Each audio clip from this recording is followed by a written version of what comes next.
it was really only 48 hours before we'd had the rest of our year cancelled. Literally that quickly.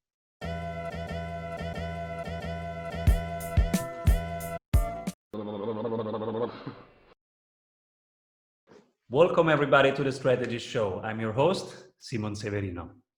This episode is brought to you by the Strategy Sprints. At Strategy Sprints, we do only one thing: strategy in sprints.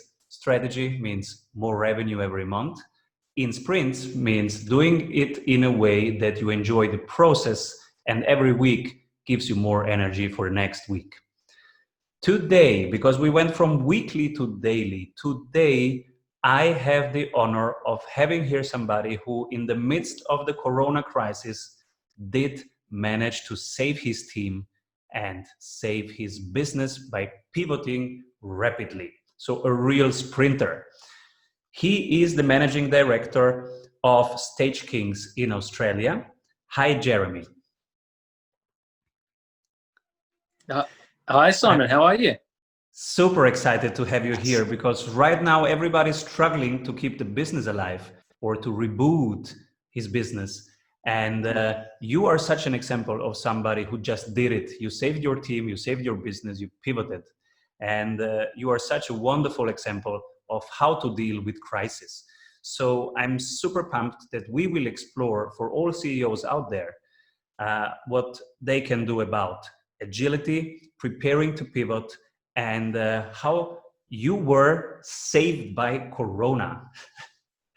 Tell us a little bit about your company, Stage Kings, what you were doing and what you are doing right now.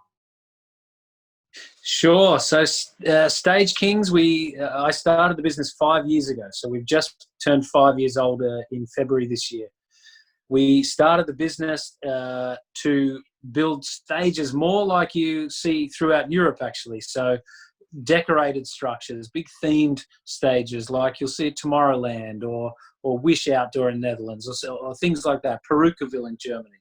So really different to what had been in the market before. There was a lot of staging companies here already, but they always looked the same.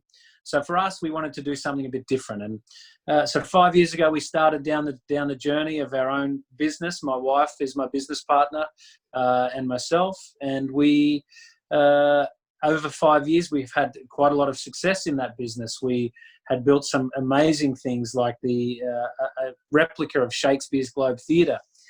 We built that 3 times around the country in Sydney, Melbourne and Perth.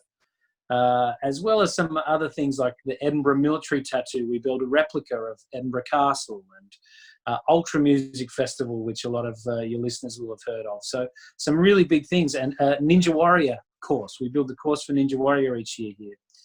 So we've grown to be quite a big player in that market here in Australia. And we were going very well. And when you say Tomorrowland, and these are really complex, custom-made projects. I will be so interested later in see how you manage to do custom-made and still be profitable and be agile on the way, because it's really, really difficult in that combination. Super excited.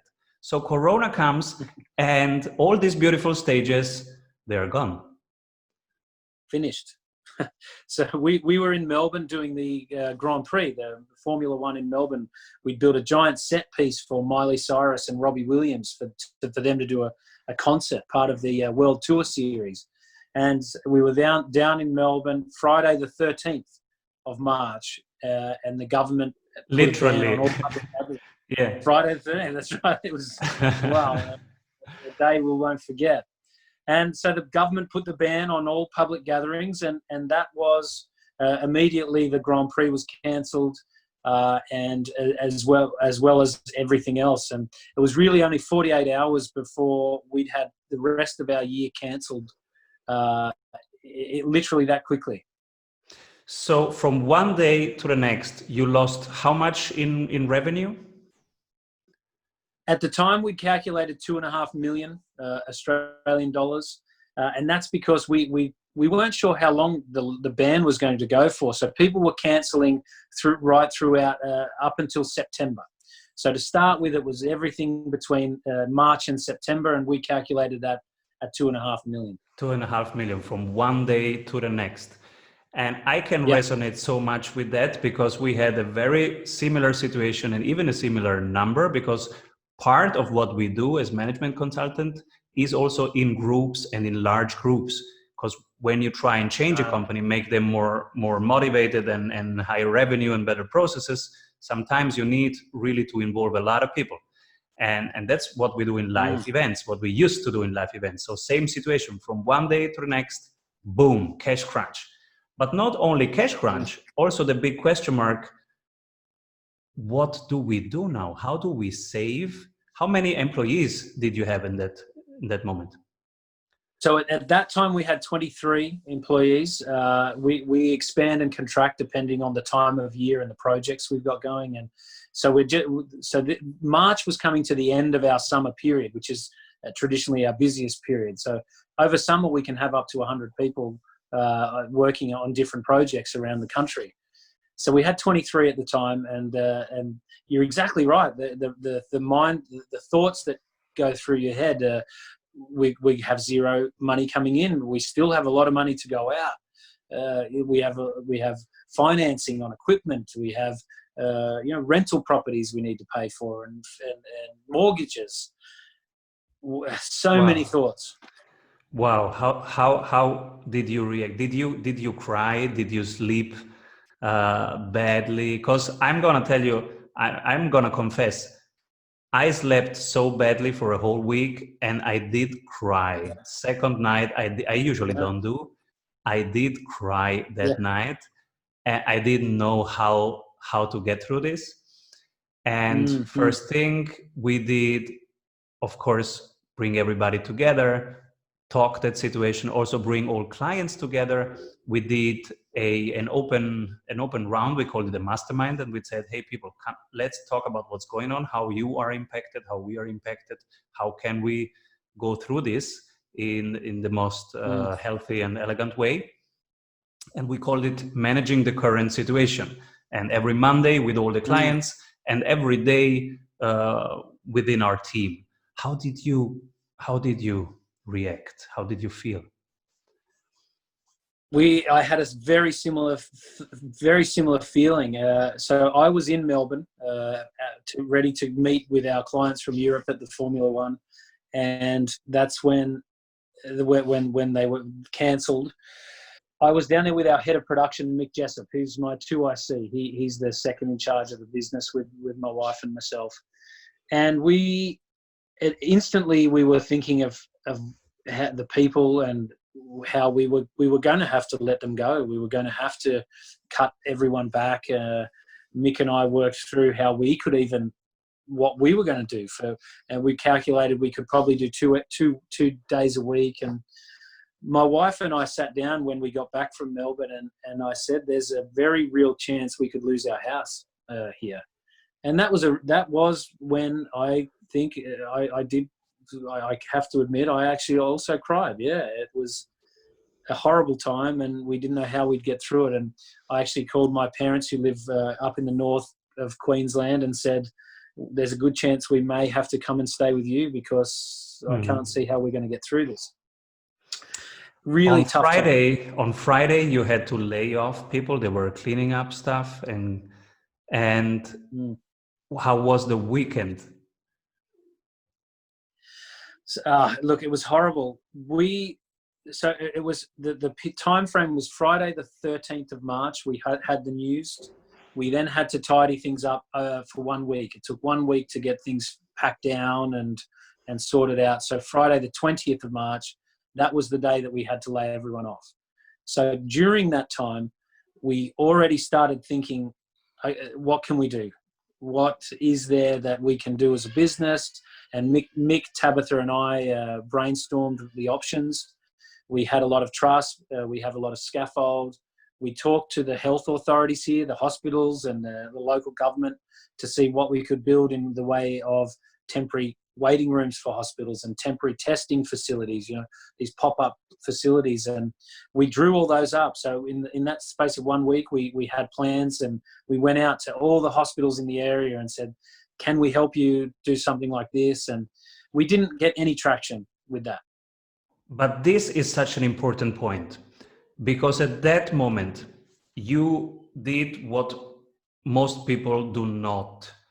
It's letting go the old and going there where reality is, where your clients really are. You went there where the real need is, from the need for concert entertainment to the need for healthcare, for rescue, for protection, for hospital. And this is such an important point. So you start navigating what's the real need right now.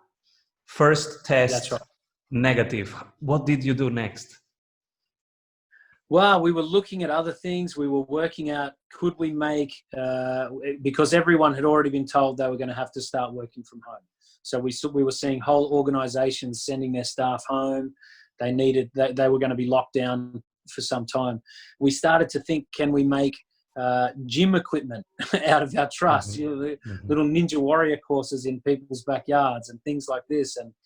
But it was a conversation I was having with a close friend of mine in Ireland. So he has a company over there called Flying Elephant Productions, Steve Fox.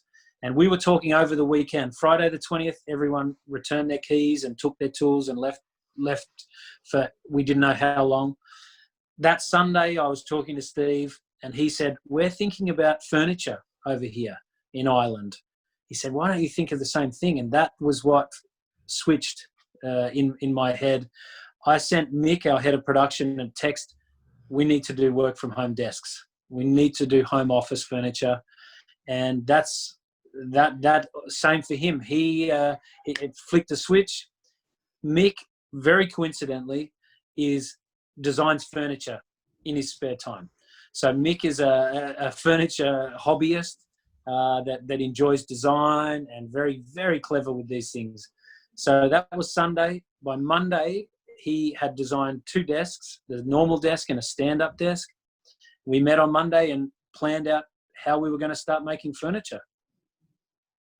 Now, fast forward, a couple weeks later, you have thousands of orders in, you are doing really, really well, you saved the whole team, and you have really something beautiful, which was absolutely relevant and needed.